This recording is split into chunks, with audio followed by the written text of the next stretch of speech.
Hello viewers, welcome to CEC lectures. Myself Dr. Preeti Jagmani from Department of Computer Science, Arabic College, University of Delhi.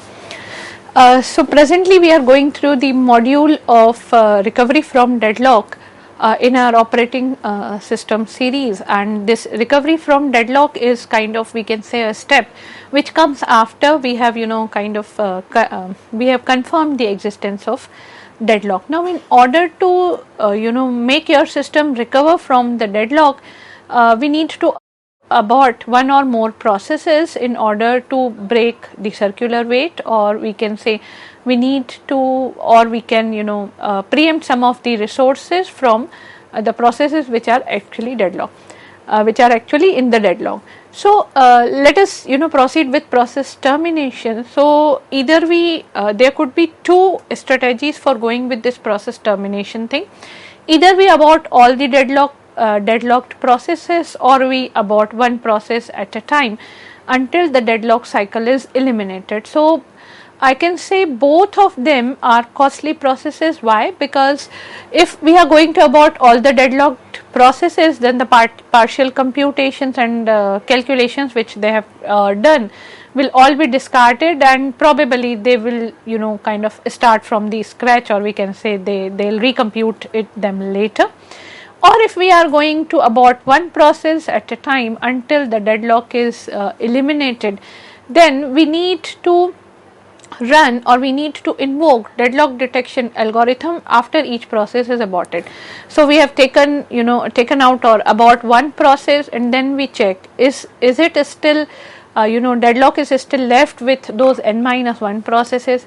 Then we have taken out the second one, and then we have checked that deadlock is still left with those n-2 processes, and we need to check after every abortion that these processes are still deadlocked or not. Also, aborting a process could be one or multiple.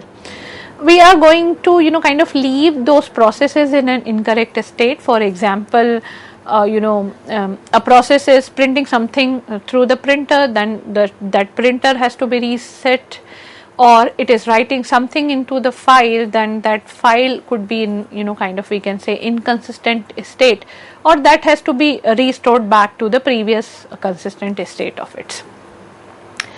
Now let's say we are talking about the partial termination thing, not the complete termination. So complete termination means about all the processes, and partial termination means we need to select the process and then we terminate it. So what could be the how are we going to look for the processes which are to be terminated? So first of all, the characteristics of that process is this is going to be a policy decision, as in I was telling you that this is an economic decision that is going to acquire minimum cost to the system, that the cost should be the cost which is going to be beared by the system should be minimum.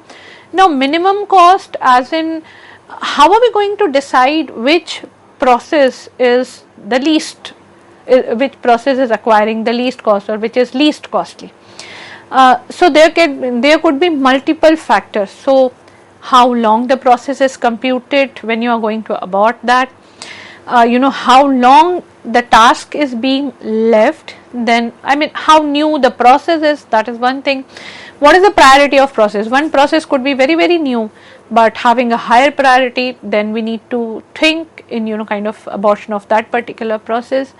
Apart from that, it's not only about the credentials of the process, it is also about how many and what type of resources the process has used, how many more resources it is requiring in order to complete. So in terms of Banger's algorithm, what is available and what is the need, we can say. How many processes will need to be terminated, that also we have to check, that also we have to see. And the process which we are going to terminate is interactive or batch. So in a batch process, the batch processing will start after some time or something of that sort. But if the process is interactive, that means it is requiring some interaction from the user's point of view or from some human point of view, then it is a little tricky decision to about an interactive process. So if we are going to kind of one is the abortion of the processes, we need to make it a policy, or actually it is a policy decision, and that has to be taken very carefully. The another solution which we have seen is resource preemption, that is to preempt some resources from the processes and allocate these resources to other processes until the deadlock cycle is broken. Then if we are going through the preemption policy, then there will be three issues which are needed to be kind of checked in, or which are needed to be taken care of.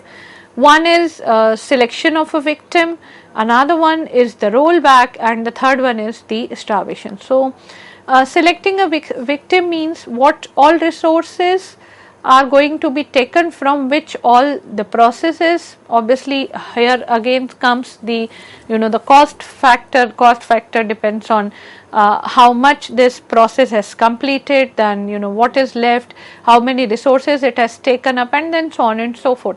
So it includes many parameters such as number of resources a deadlock process is holding, amount of time the process has thus far consumed, and so on and so forth.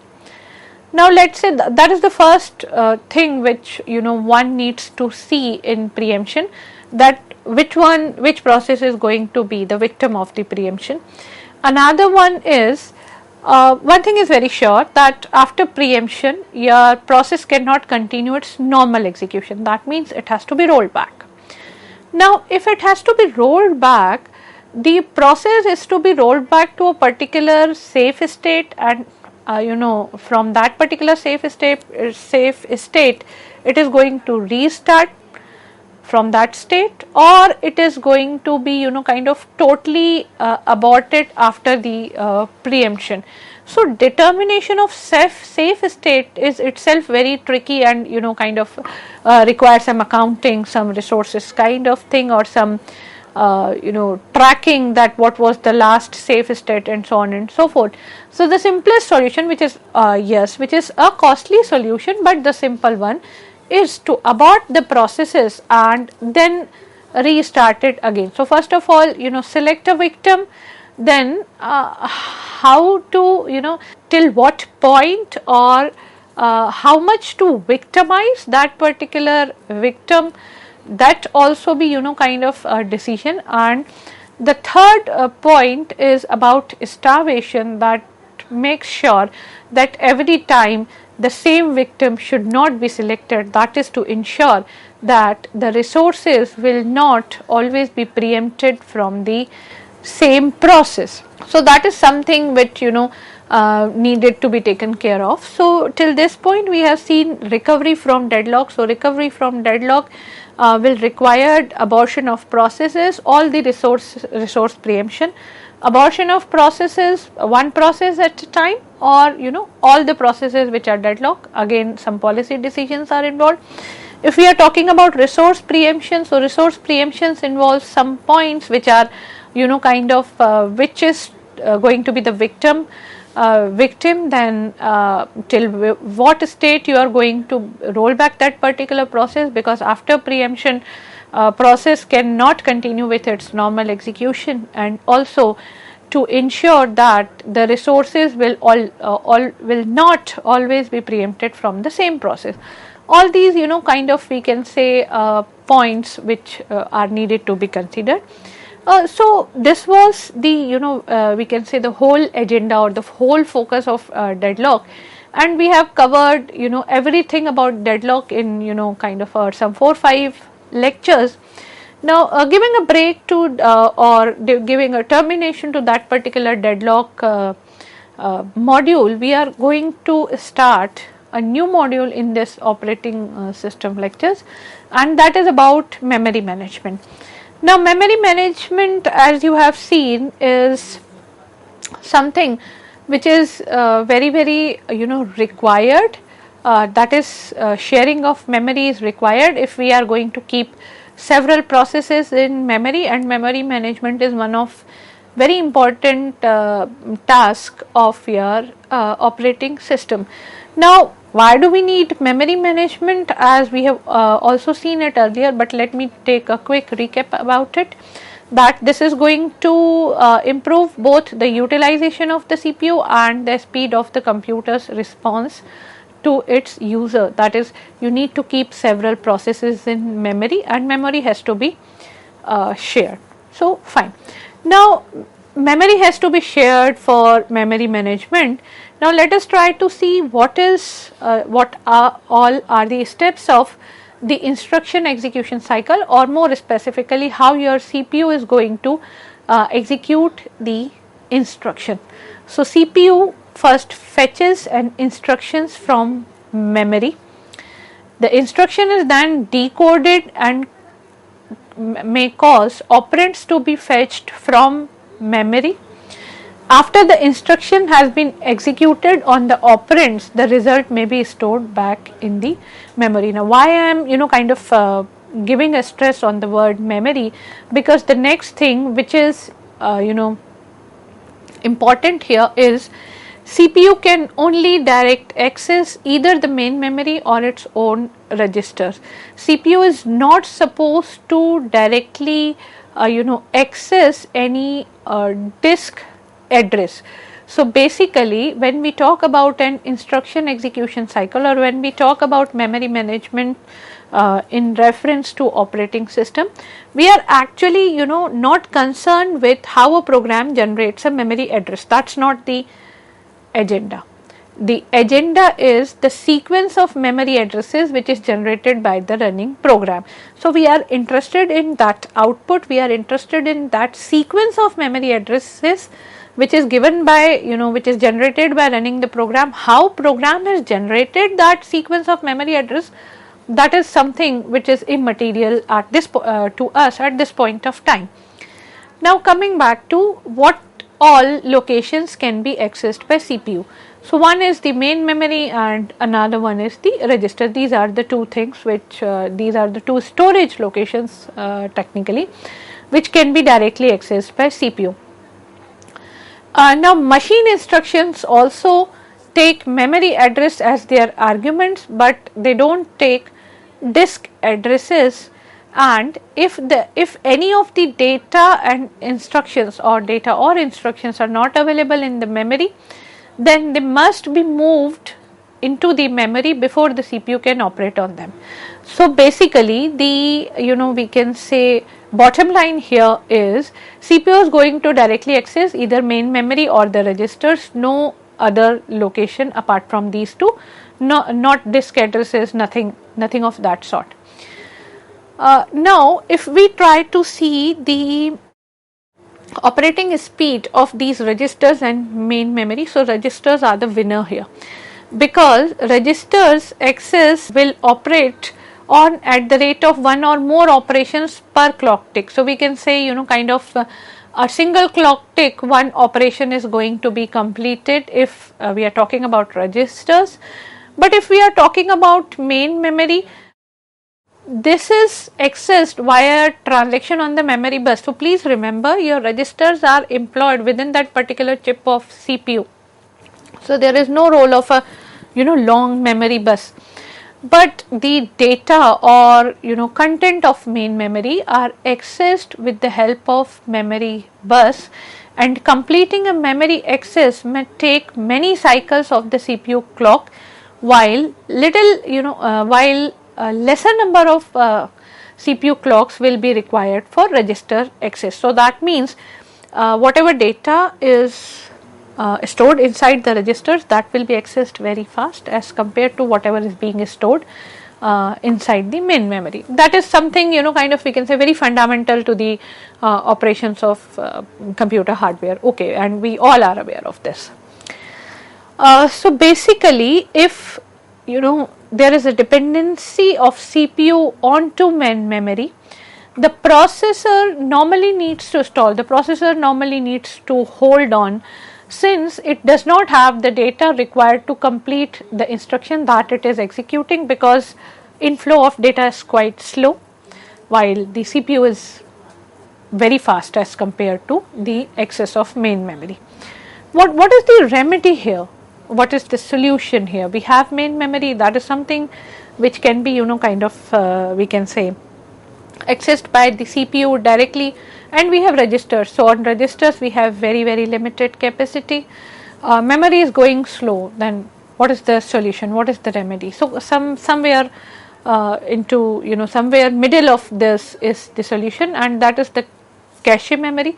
The cache memory, we can say, is a memory which is faster than the main memory, and it is kind of, yes, it is we can say it is slower than the register access, but it is much more faster than the main memory, and we need to employ, or we need to fit in some cache between main memory and the CPU, and whatever is the frequently used data, that has to be kept inside the cache. Fine, but if we are talking about the multiple processes, let's say, so memory management is required if we are sharing the memory between the processes. So each process must have a separate memory space. Now why are we trying to keep each process separately? So that these processes can be protected from mixing with each other, and it is necessary for having multiple processes loaded in memory for the concurrent execution. So if concurrent execution is going on and the processes are not having a separate memory space, then it is going to be a complete mess. The data will be mixed, and it is a very fundamental thing. Now, how are we going to separate the memory spaces, or who is going to separate the memory spaces, who is going to control this, and how this is being done? So in order to separate the memory space, we need to determine the range of legal addresses, the range of addresses that the process may access, and to ensure that the process can access only those legal addresses. So for example, putting in simple terms, each process is given some space, the process has to operate within that particular space, and it is not supposed to kind of get out of that particular space, which is in terms of legal addresses. Fine. So that's the mechanism, that each process has to be within their own rooms, within their own separate spaces. How are we going to ensure that? So this protection can be ensured with the help of two registers, the base register and the limit register. So the base register holds the smallest legal physical memory space, or we can say simply we can say memory space, because we have not gone through the concept of physical and logical addresses. So the base register is holding the smallest legal memory address, and the limit register specifies the size of the range. So for example, the base register, let's say 100. So 100th memory address is the smallest physical memory address which a process, let's say P0, is allowed to access, and limit says, let's say 150. So 100 plus 150 makes 250. So starting from 100 to 250 is the room for this process P0, is the legal physical memory address for this particular process P0. So for example, if the base register holds something, let's say we can say 3,40,000, and the limit register is 120,900, let's say I am taking a hypothetical figure here, then the program can legally access all the addresses starting from 3,40,000 through the sum of these two base and limit registers, which comes to 420,939, and inclusive of both these addresses. So here you can understand this with the help of a figure which is available on the screen. So starting from 0th memory address, and yes, let me recall here that memory is available in the form of spaces array or words array, and each and every is having its own, each and every word is having its own address. So starting from 0 to 256,000, there is the space of operating system, and you can see there are basically 3 processes which are operating presently in this system. Starting from 256,000, there is one process, let us say P0 till 300,040. So for process P0, 256,000 is the base, and whatever is the subtraction of 300,040 minus 256,000 is going to be the limit. So let us see this with the help of the second process. So for example, for process P1, the base is 300,040 and the limit is 120,900. So the 100 and assuming in simple figures 150.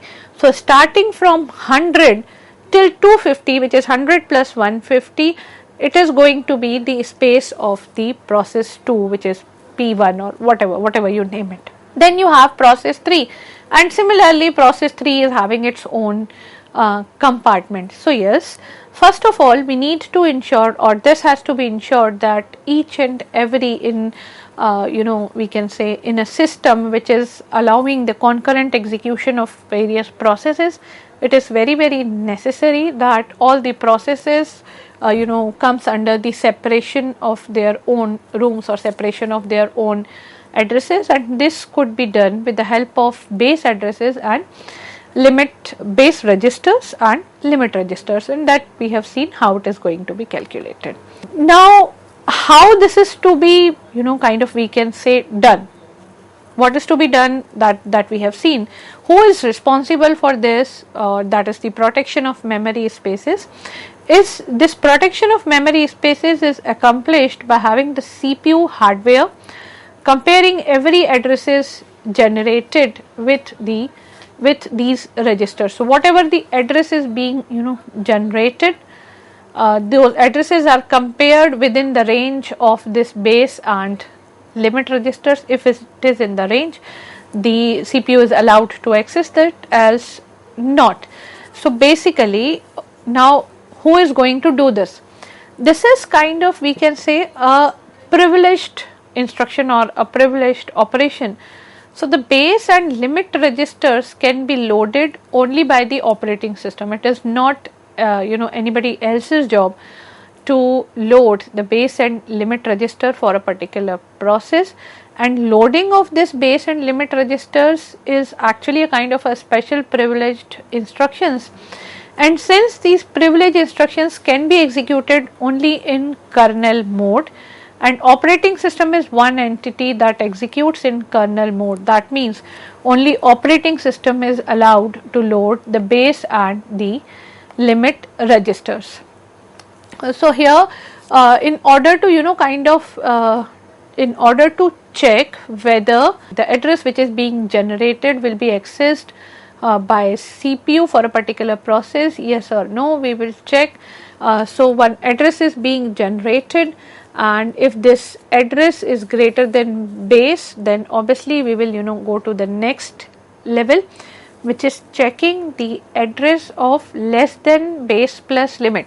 So it should be greater than 100, greater than equals to 100 and less than 250. In any of the cases, it is going to say the flow chart is answering in no. That means the address is, let's say 75, then this is not a valid address for that particular process. If it is more than equals to 100, then only it is. If it is less than 250, or even if it is not less than 250, for example, let's say this comes out as 100. So then also the answer is no. So the range should be between 100 and 250, as I have told you. Otherwise, it is not going to allow the CPU to access the addresses which is being generated. Now the how this is going to be performed, this is actually we can say is being performed only by the operating system. Why only by the operating system? For the simple reason that this is a privileged instruction, and privileged instructions are the instructions which are operated in the kernel mode, and in kernel mode only your operating system can perform, or your operating system can execute. So this whole checking thing, or this whole separation scenario is being used by the is being done by the operating system. So, the operating system is being allowed to load the user's program into user's memory, and in case of errors these are to be kind of taken out, or whatever correction mechanism has to be taken. So, till this point what we have seen in this lecture is we have started with some kind of leftovers about the resource preemption thing and the abortion of the processes when we are talking about the recovery from deadlock mechanism that we have seen, and then we have started with memory management. We have seen what is the need of that memory management in context of the operating system, that we have seen in a nutshell, because that is being already covered in detail in the earlier lectures of this series.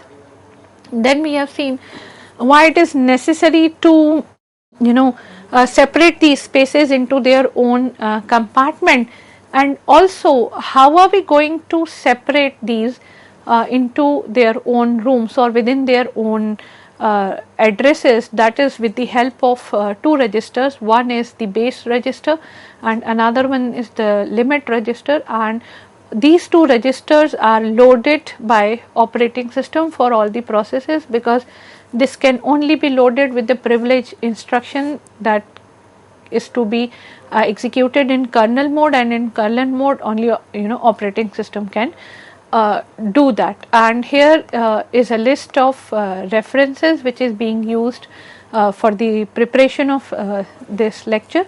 Hope you have enjoyed it. I will see you in the next lecture. Till then, goodbye.